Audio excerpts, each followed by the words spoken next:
முதலில் பிரபஞ்சமும் அதில் எண்ணற்ற சூரியர்கள், பல பூமிகள், எண்ணிலடங்காத நட்சத்திரங்கள், பல நட்சத்திர கூட்டங்கள் இருந்தன. எந்த உயிரும் இல்லை, உயிரின் இருப்பும் இல்லை. பிரபஞ்சத்திலிருந்து ஒரு பூமி உருவாகியது, சூரியன் உருவாகியது, சந்திரன் உருவாகியது. பூமியில் உயிர்களுக்கு ஏற்ற சூழல் உருவாக்கப்பட்டது.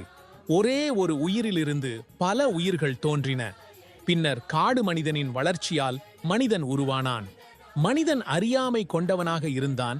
அவன் தனது வயிற்றின் பசியால் மட்டுமே முன்னேறினான். பசியை அடக்க எதையும் உணவாக எடுத்தான். பின்னர் கடவுள் தாமே அவதாரம் எடுத்து தனது பகுதியை மனித வடிவில் பூமிக்கு அனுப்பினார். அவர்கள் சாந்தரின் வடிவில் தோன்றி மனிதனுக்கு வாழ்வின் முறைகளை கற்பித்தார்கள். தேவன் பல்வேறு காலங்களில் பல வடிவங்களை எடுத்து தெய்வீக மார்க்கத்தில் மனிதனை கையேந்தினார். எப்பொழுதெல்லாம் மனித சமூகம் தவறான பாதையில் சென்றதோ அப்பொழுதெல்லாம் கடவுள் தனது பகுதியை சாந்தரின் வடிவில் பூமிக்கு அனுப்பினார்.